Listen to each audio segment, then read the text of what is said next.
Welcome back. Real ID rules are driving many Americans to head to the DMV, but transplant organizations hope getting a new license could also help save lives if more people opt into organ donation. Ashley Sharp has more. From sitting to standing in long lines at the DMV. In the morning time, you're looking at anywhere from 2 to 4 hours of a wait. But if you find yourself waiting and waiting, organ procurement organizations around the country are asking you to consider that more than 100,000 people are on the national transplant list waiting for an organ. 17 people on that 100,000 wait list will run out of time today. They woke up this morning and their families will say goodbye today. Sierra Donor Services has been connecting Northern California patients to life-saving organs for 40 years. Last year, they secured 425 transplants from 170 deceased donor heroes. For everybody waiting in line at the DMV, you might be a little tired, you might be a little frustrated, but you can do some really good work and make a plan to one day save up to 8 people's lives. Leimami Mabanta is one of them. So now I'm just waiting. I found out last week it's going to be a 5-year wait for me. She's on dialysis in kidney failure, constantly wondering, will she find her life-saving match? I wake up thinking about it. It takes a toll, but I told myself and I promised myself that I'm here for a purpose. More than 90% of organ donor registrations come through the DMV. So the hope is your yes to become a donor today may be one less no for patients like Leimami. Ashley Sharp, CBS News, Sacramento. Skin cancer is the most common cancer in the U.S., but only a small percentage of adults say they've received a skin cancer exam. Prevention and early detection can reduce your risk, and that's why the Skin Cancer Foundation created a program to make screenings more accessible.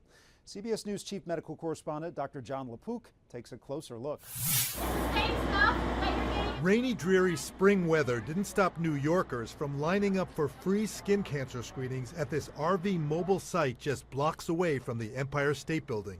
32-year-old Megan Vasquez has never been screened for skin cancer before, but a questionable-looking mole on her leg got her attention.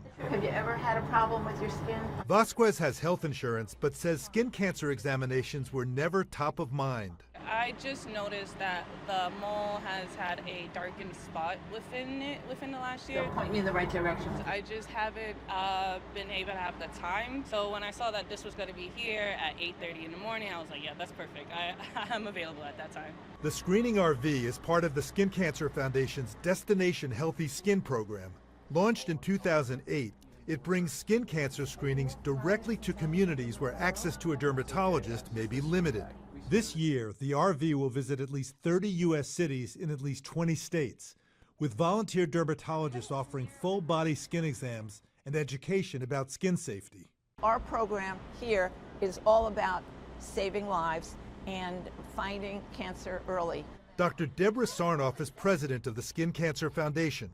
Some people have insurance, but they can't afford the deductible, the copay, the co-insurance, and other people do not have insurance. And so this is a way to get a free skin exam, costing nothing, and to get educated about the signs, what to look for early detection.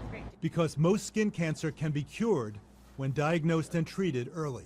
Dr. John LaPook, CBS News, New York.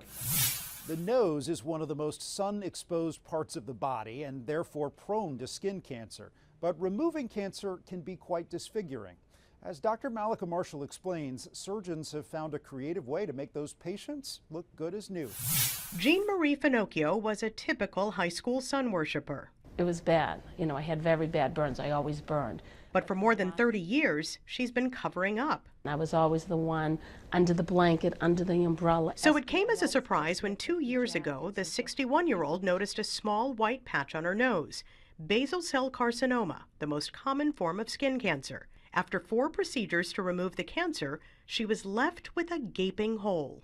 Literally a hole. I could see the cartilage, I could see the inside of my nose, and it was hard to look at. When someone needs to have a skin cancer removed from the tip of the nose, not only can it be disfiguring, but it can also cause permanent breathing problems. And then we just find a way to reconstruct whatever is missing to kind of put you back to as normal as possible. Dr. Linda Lee is a facial plastic surgeon at Mass Eye and Ear. My goal is 1 year after surgery.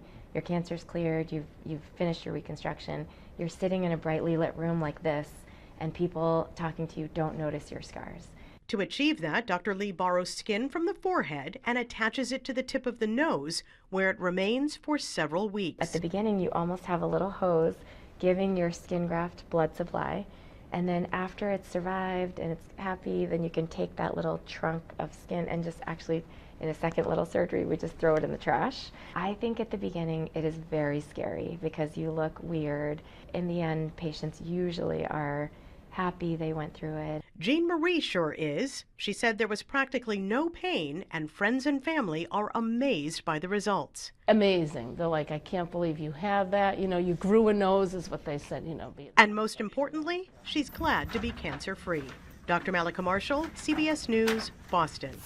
After the break, new evidence chimpanzees are giving themselves medical care and what parents are worried about when it comes to screen time.